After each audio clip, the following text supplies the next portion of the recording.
ഇതാണ് നമ്മുടെ electronic power steering motor.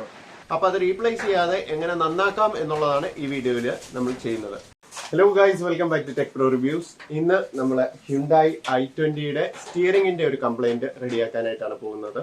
അതായത് സാധാരണ Hyundaiയുടെ മിക്ക വണ്ടികളിലും വെർണ i20 പോലെയുള്ള വണ്ടികളിലെല്ലാം തന്നെ അതിന്റെ സ്റ്റിയറിംഗ് തിരിക്കുന്ന സമയത്ത് കിറുകിറുകിറാന്ന് സൗണ്ട് കേൾക്കുകയും സ്റ്റിയറിംഗ് ഭയങ്കരമായിട്ട് ഹാർഡാകുകയും ചെയ്യുന്നുണ്ട്. അപ്പോൾ അതിന്റെ സൗണ്ട് ഞാനൊന്ന് കേൾപ്പിച്ചു തരാം.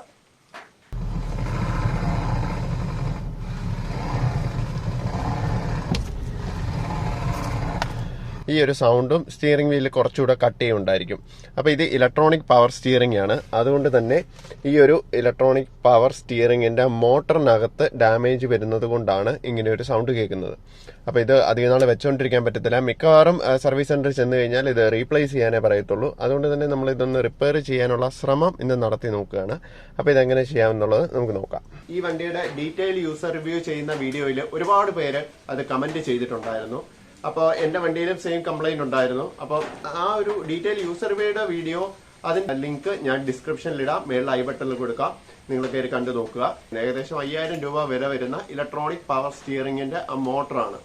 അപ്പോൾ അത് റീപ്ലേസ് ചെയ്യാതെ എങ്ങനെ നന്നാക്കാം എന്നുള്ളതാണ് ഈ വീഡിയോയിൽ നമ്മൾ ചെയ്യുന്നത്. അപ്പോൾ നേരെ വീഡിയോയിലേക്ക് പോവാം.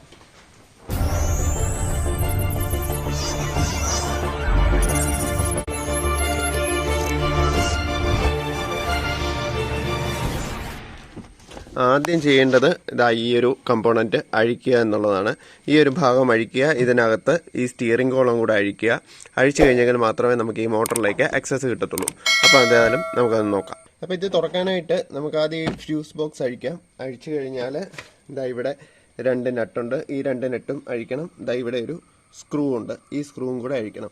ഇത് 3 അഴിച്ചെങ്കിൽ നമുക്ക് ഈ ഒരു പാനൽ റിമൂവ് ചെയ്തെടുക്കാൻ പറ്റും. അപ്പോൾ ഈ 2 നട്ടെന്ന് പറയുന്നത് 10ന്റെ ബോക്സാണ്. അത് നമുക്കൊന്ന് റിമൂവ് ചെയ്യാം.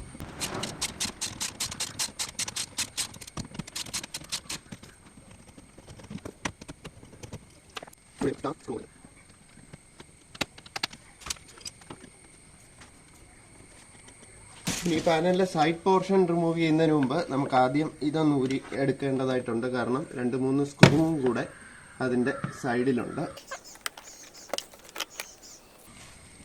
സൈഡ് പാനൽ ഊരിക്കഴിഞ്ഞാൽ ഇതാ ഇവിടെയുമായിട്ട് 2 സ്ക്രൂ ഉണ്ട്. ആ സ്ക്രൂവും കൂടെ അഴിച്ചെങ്കിൽ മാത്രമേ ഇത് ഊരി വരത്തുള്ളൂ.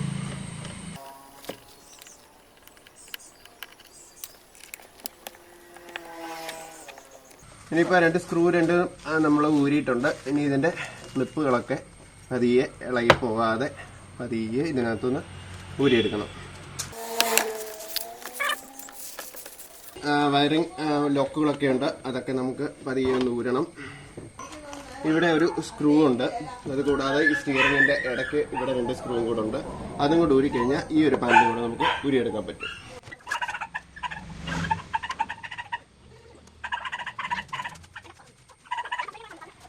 ഓക്കെ, അങ്ങനെ ഈ ഒരു പാനല് നമുക്ക് ഊരിയെടുക്കാം. ഇനി നമുക്ക് ചെയ്യാനുള്ളത് ഈ വയറിംഗ് സോക്കറ്റുകളൊക്കെ ഊരിയിടുക എന്നുള്ളതാണ്. ഓരോന്നൊക്കെ എവിടെ നിന്നൊക്കെ ഊരുന്നുണ്ടെന്നുള്ളത് വളരെ കൃത്യമായിട്ട് നോട്ട് ചെയ്ത് വെച്ചോണം. അല്ലെങ്കിൽ പിന്നെ തിരിച്ച് ഫിറ്റ് ചെയ്യാൻ നേരത്ത് ആകെപ്പാടെ കൺഫ്യൂഷൻ ആയിപ്പോകും. ഓക്കെ, ഏതൊക്കെ എവിടെ നിന്നൊക്കെ ആ ഊരുന്നതെന്നും കൂടെ ഒന്ന് നോട്ട് ചെയ്തും കൂടെ വെച്ചേക്കണം. ഇത്രയും നമ്മൾ റിമൂവ് ചെയ്തിട്ടുണ്ട്. ശരിക്കും പറഞ്ഞാൽ ഇതാ ഇവിടെയായിട്ടാണ് ഇലക്ട്രോണിക് പവർ സ്റ്റിയറിംഗിന്റെ മോട്ടർ ഇരിക്കുന്നത്. ഇത് അപ്പോൾ അത് ഊരാനായിട്ട് നമുക്കിതാ ഇവിടെ 2 നട്ട് ബോൾട്ടുകളുണ്ട്. ഈ 2 ബോൾട്ടുകൾ നമുക്ക് ആദ്യം റിമൂവ് ചെയ്യണം. റിമൂവ് ചെയ്ത് കഴിഞ്ഞാൽ ഈ എൻ്റയർ സിസ്റ്റം നമുക്ക് താഴോട്ട് കിട്ടും. 12 mm ആ ബോക്സാണ് നമ്മൾ യൂസ് ചെയ്യുന്നത്.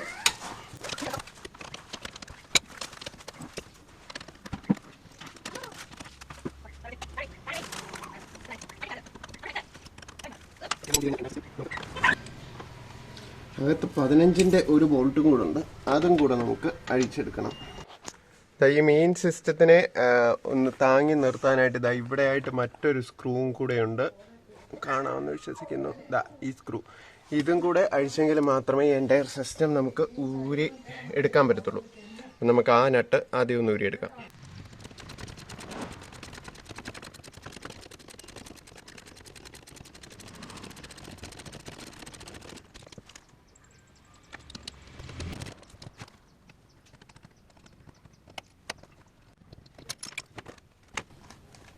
ഓക്കെ, ഇത്രയും വലിയൊരു നട്ടാണ്. ആ നട്ട് നമ്മൾ ഊരിയെടുത്തിട്ടുണ്ട്. ഇനി ഇവിടെ നമ്മൾ ചുമ്മാ സപ്പോർട്ടിനായിട്ട് വെച്ചിരുന്ന ആ നട്ടും കൂടെ ഊരിയെടുക്കുക.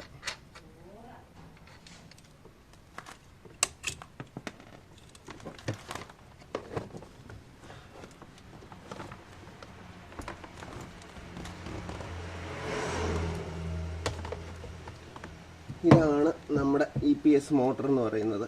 ഈ മോട്ടർ ഇനി നമുക്ക് ഊരിയെടുക്കണം.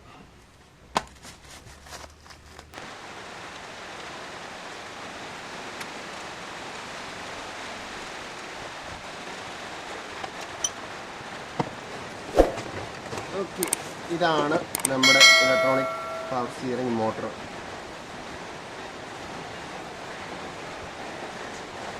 ഇതിനകത്ത് ഓൾറെഡി നമുക്ക് സൗണ്ട് കേൾക്കാം തിരിക്കുന്ന സമയത്ത്. ഇനി ഇതാണ് നമുക്ക് റിപ്പയർ ചെയ്യേണ്ടത്. ഓക്കെ, നമുക്ക് ഇതിൻ്റെ റിപ്പയറിലേക്ക് പോവാം. നമുക്കിനി അടുത്തതായിട്ട് ചെയ്യാനുള്ളത് ഈ 2 നട്ട് ഊരുക എന്നുള്ളതാണ്. ഇതിന് എലങ്കിയാണ് യൂസ് ചെയ്യുന്നത്. സോ സ്ക്രൂ നമുക്ക് റിമൂവ് ചെയ്യാം. യെസ്, ഇതാണ് ഈ സ്ക്രൂവിൻ്റെ ടൈപ്പ്. ഓക്കെ,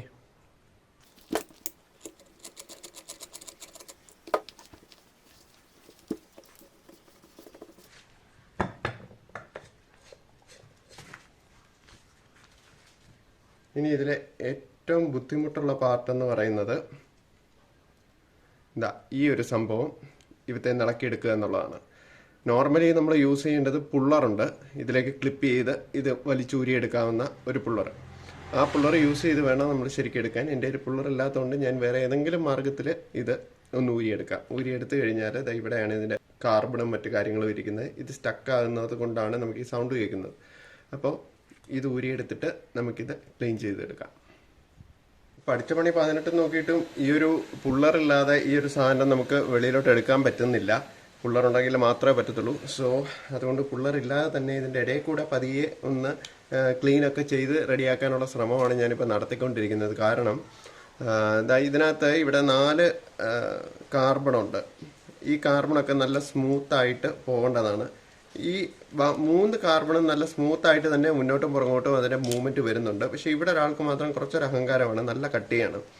ആ സാധനം ഒന്ന് നന്നോണം WD-40 ഒക്കെ ഇട്ട് ഒന്ന് ബാക്കിയൊക്കെ ഭാഗങ്ങളൊക്കെ ഒന്ന് ക്ലീൻ ചെയ്ത് വൃത്തിയാക്കിയിട്ട് ശ്രമിച്ച് നോക്കുകയാണ്. കാരണം ഒരുപാട് റിസ്ക് എടുത്ത് ഇതിനെങ്ങാണ്ട് ഡാമേജ് വന്നു പോയാൽ പിന്നെ ഇരട്ടി പണിയായി പോകും.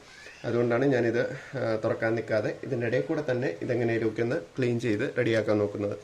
ഈ ഒരു സംഭവം ക്ലീൻ ചെയ്ത് റെഡിയാക്കിയിട്ടുണ്ട് എന്നുണ്ടെങ്കിൽ നമുക്ക് ഈ മോട്ടറിൻ്റെ സൗണ്ട് ഇല്ലാതാക്കാം. സാധാരണഗതിയിൽ ഈ ഒരു മോട്ടറിന് എന്ത് കംപ്ലൈൻറ്റ് വന്നാലും ഷോറൂമിൽ ചെന്നാലും ഇവിടെ ചെന്നാലും ഇത് റീപ്ലേസ് ചെയ്യാനായിരിക്കും അവർ പറയുന്നത്. കാരണം ഇത് റിപ്പയർ ചെയ്യാന്ന് പറയുന്നത് കുറച്ച് ബുദ്ധിമുട്ടുള്ള കാര്യമാണ്. ചില സർവീസ് സെൻ്ററുകളിൽ ചെന്ന് കഴിഞ്ഞാൽ, അതായത് ഹ്യുണ്ടായിലല്ലാതെ പുറത്തെവിടെയെങ്കിലും ചെന്ന് കഴിഞ്ഞാൽ അവർ ഈസി ആയിട്ട് അത് സർവീസ് ചെയ്ത് തരും. പക്ഷെ അത് കുറച്ച് സമയമെടുക്കുന്ന പരിപാടിയാണ്, നല്ല മെനക്കെട്ട പരിപാടിയാണ്. ഇതിന് വേണ്ടിയിട്ടുള്ള പുള്ളറും ടൂൾസും എല്ലാം കയ്യിലുണ്ടെങ്കിൽ മാത്രമേ അവരിത് ചെയ്യത്തുള്ളൂ. പക്ഷെ അങ്ങനെ ചെയ്യുകയാണെന്നുണ്ടെങ്കിൽ ഏകദേശം 5,000 രൂപീസ് വില വരുന്ന ഒരു ഇലക്ട്രോണിക് പവർ സ്റ്റിയറിംഗ് മോട്ടറാണിത്.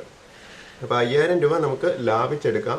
കുറേ നാളും കൂടെ ഇത് വീണ്ടും വർക്ക് ചെയ്യുകയും ചെയ്തോളൂ. ഇപ്പോൾ കുറച്ച് പഴയ വണ്ടിയൊക്കെ ആണെന്നുണ്ടെങ്കിൽ നിങ്ങൾ 5,000 രൂപീസ് കൊടുത്ത് ഇത് റീപ്ലേസ് ചെയ്യുക എന്ന് പറയുന്നത് കുറച്ച് കടന്ന കൈയായിരിക്കും.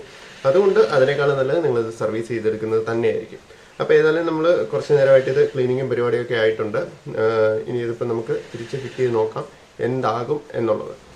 അങ്ങനെ നമ്മൾ അഴിച്ച ഭാഗങ്ങളെല്ലാം തിരിച്ച് അതുപോലെ തന്നെ കയറ്റി വെച്ചിട്ടുണ്ട്. പ്രത്യേകിച്ച് റിവേഴ്സൽ എന്ന് പറയുന്നത് നമ്മൾ എങ്ങനെയാണോ ഊരിയത് അതുപോലെ തന്നെ തിരിച്ച് ഫിറ്റ് ചെയ്യുക. വേറെ പ്രത്യേകിച്ച് കാര്യങ്ങളൊന്നും നോക്കാനില്ല. മോട്ടോർ ആദ്യം ഫിറ്റ് ചെയ്തു, ഇതകത്തോട്ട് കയറ്റി വെച്ചു, നട്ടും ബോൾട്ടുകളും എല്ലാം ടൈറ്റ് ചെയ്തു. നമ്മൾ അഴിച്ചെടുത്തിരുന്ന ഒരു വയറിങ്ങിൻ്റെ സോക്കറ്റുകളെല്ലാം കറക്റ്റായിട്ട് കയറ്റിയിട്ടു. സ്റ്റിയറിങ്ങിൻ്റെ നട്ടുകളെല്ലാം വെച്ചു, ടൈറ്റ് ചെയ്തു. ഇനി എങ്ങനെ ഉണ്ട് എന്നുള്ളത് ടെസ്റ്റ് ചെയ്ത് നോക്കുകയാണ് ചെയ്യുന്നത്.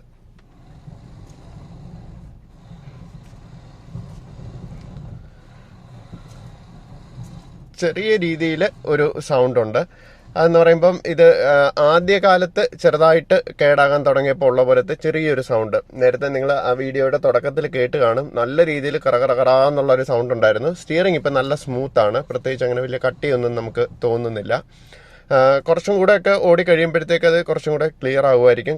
അപ്പോൾ നമ്മളിത് റിപ്പയർ ചെയ്തതിന് ശേഷം ഞാൻ കുറേ ദിവസം ഇത് യൂസ് ചെയ്ത് നോക്കി. ഇപ്പോഴും വലിയ കുഴപ്പമൊന്നുമില്ല.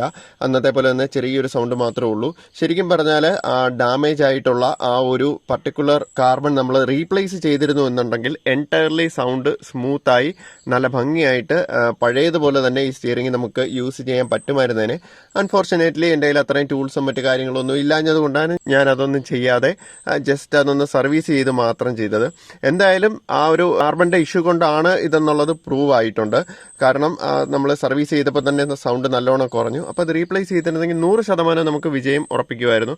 അപ്പോൾ നിങ്ങളുടെ വണ്ടിയിൽ ഇതുപോലെ എന്തെങ്കിലും ഇഷ്യൂസ് ഉണ്ട് എന്നുണ്ടെങ്കിൽ നിങ്ങൾ മാക്സിമം ഒരു വർക്ക്ഷോപ്പിൽ കൊണ്ടുപോയിട്ട് അത് കേടായിട്ടുള്ള കാർബൺ റീപ്ലേസ് ചെയ്യാൻ നോക്കുക. അത് വിജയിക്കുന്നില്ലെങ്കിൽ മാത്രം നിങ്ങളത് റീപ്ലേസ് ചെയ്യുക എന്നുള്ളതാണ് ഞാൻ റെക്കമെൻഡ് ചെയ്യുന്നത്. അപ്പോൾ ഇതുപോലെയുള്ള ചെറിയ ചെറിയ പരീക്ഷണങ്ങളുമായിട്ട് നമുക്ക് ഇനിയും കാണാം. അപ്പോൾ വീഡിയോ എല്ലാവർക്കും ഇഷ്ടപ്പെട്ടു എന്ന് കരുതുന്നു. ലൈക്ക് ചെയ്യുക, ഷെയർ ചെയ്യുക, സബ്സ്ക്രൈബ് ചെയ്യുക. അടുത്തൊരു വീഡിയോയുമായി കാണുന്നതുവരേക്കും ഗുഡ് ബൈ.